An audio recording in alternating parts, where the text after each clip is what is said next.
Sepertinya semua peserta sudah membaca dan kita akan menunggu gong terakhir ini, dan belum ada juga peserta yang ingin membaca puisi selain yang sudah membaca. Saya persilahkan untuk membaca puisi yang terakhir dan ini akan menutup acara kita.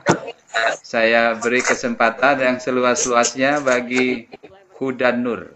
Ya, Hudan Nur. Ini penyair. Bismillahirrahmanirrahim. Assalamualaikum warahmatullahi wabarakatuh. Waalaikumsalam. Malam ini saya berada di antara dua jiwa ceritanya. Perkenalkan dulu lah. Nama saya Hudan Nur, Hudan Nur dari Banjarbaru, Kalimantan Selatan. Nah itu aja. Ya, saya malam ini dua jiwa di Zoom sini, satu di belakang saya juga satu. Oh gitu. Ini beda nih, ini arus balik, ini tentang Sapardian. Oh gitu ya. Iya, silakan. Saya mau baca langsung ya. Ini ada, bisa lihat kali ya, ini. Oh bisa. Ini The Birth of Ilagaligo. Jadi pada tahun 2005 Sapardi Djoko Damono itu telah mengalihwahanakan cerita tentang Ilagaligo ke dalam puisi-puisi. Jadi ada beberapa puisi-puisi yang ada kayak semacam bab-bab tertentu yang dijadikan judul dia, kayak sinopsis Surek Ilagaligo itu sendiri. Ini ada satu ya, saya baca tentang ini dua bahasa, tapi saya ambil bahasa Indonesia saja karena bahasa Inggris kayaknya terlalu ini. Munculnya Winyilitimu. 5 bulan sudah Batara Guru di bumi ketika tepat waktu tengah malam disaksikannya dirinya membumbung di langit. Ia pun tersentak bangun dari tidurnya, ternyata ia masih berada di dunia. Berkata Batara Guru, "Kusaksikan tadi diriku ke langit, dan Paduka yang melahirkanku berkata kepadaku, besok datanglah ke pinggir pantai menjemput kiriman itu, dan aku pun merasa bahagia. Jika nanti fajar pecah di ufuk timur, kita pergi ke pinggir pantai." Oh, maka berangkatlah Batara Guru dalam tanduk kejantan didaungi payung indah dari Leten Riu. Maka dibunyikan gendang petir dewata, gong kilat beratus-ratus riuh rendah. Upacara agung itu bergerak ke pinggir pantai. Tampak olehnya La Ulabalu, La Ungawaru, kelewang emas pusaka dari kerajaan langit.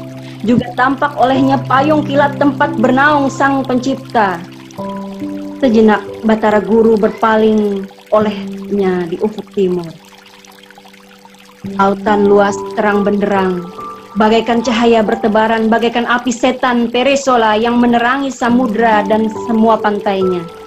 Muncul pula lah Winyilitimu dalam tandu di permukaan air yang penuh busa. Batara Guru pun turun, berenang menjemput sepupunya, lalu dinaikannya ke pantai bagaikan mengecap madu. Sang Batara melihat sepupunya, tak terperikan kecantikannya. Sambil menyembah berkatalah Ten Ritan Lunruk sang selir, "Adinda yang mulia, mari kita berangkat ke istana.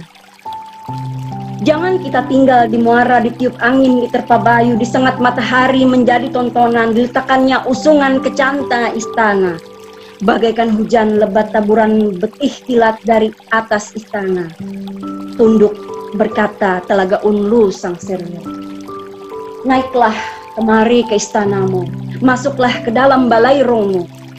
Maka berjalan Winyilitimu di ujung sarungnya. Oh, Batara sendiri menadah tangan, sepupunya menginjak tangga berkilauan, berpegangan susuran kilat, melangkahi ambang gurung, menginjak bara giung berkilauan, langsung duduk di tikar rembulan, dan berdampingan kedua sepupu itu dihembus angin dari sawang putih, dikibas-kibas dari kerajaan langit, bagaikan mengenyam madu hati Batara Guru memandang istrinya, maka berkasih-kasihlah keduanya.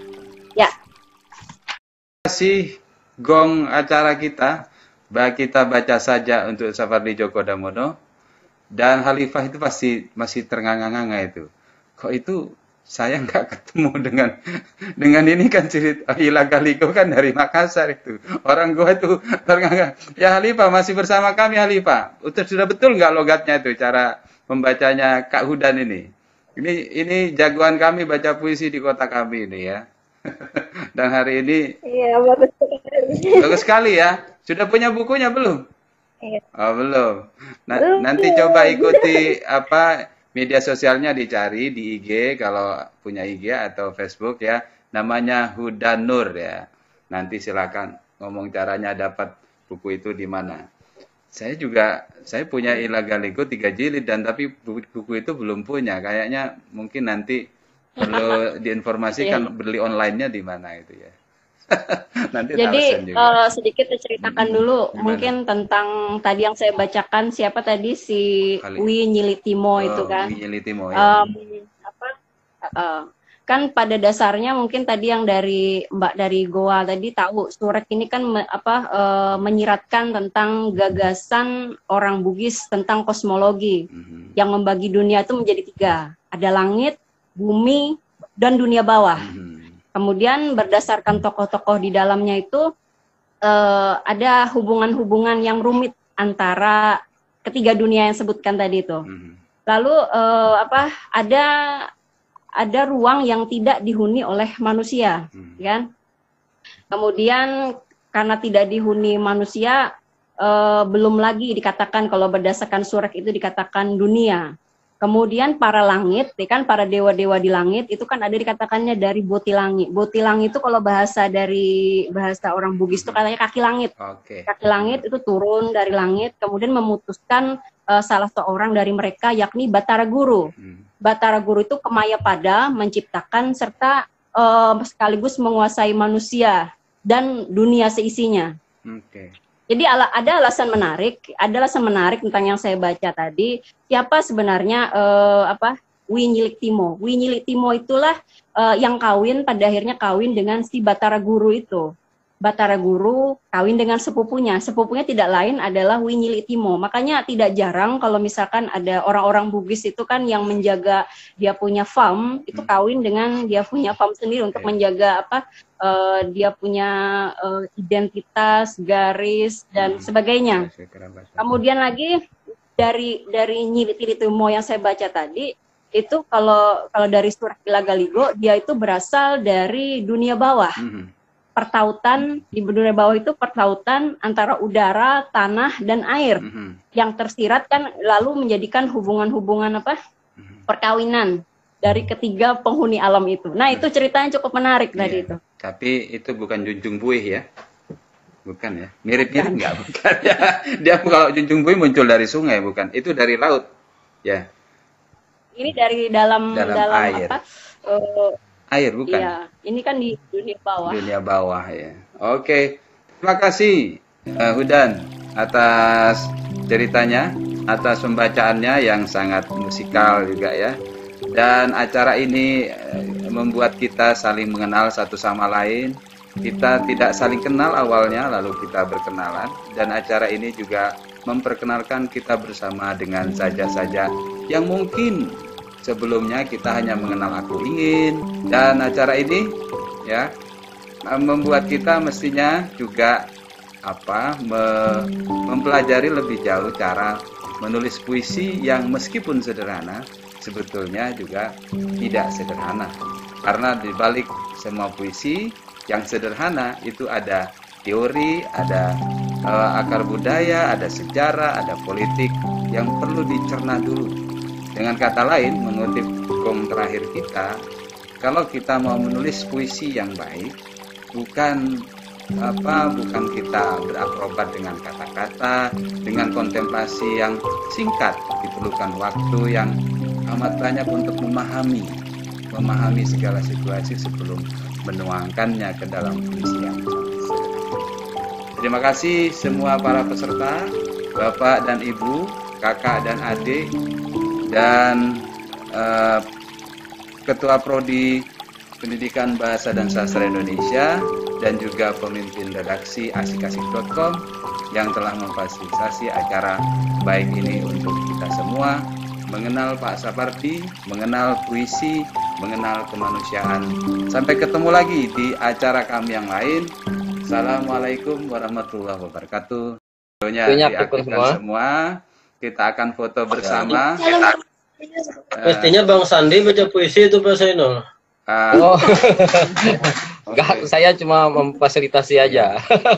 Udah selesai. Tim rednya itu nggak boleh baca puisi, dilarang baca puisi malam ini. Saya akan screenshot 1, 2, 3. Terima kasih. Terima kasih. Sudah. Sampai ketemu ya Bapak Ibu. Jaga kesehatan selalu. Salam untuk keluarga. Terima kasih semua. Terima kasih. Assalamualaikum. Selamat malam. Waalaikumsalam. Waalaikumsalam. Waalaikumsalam warahmatullahi wabarakatuh.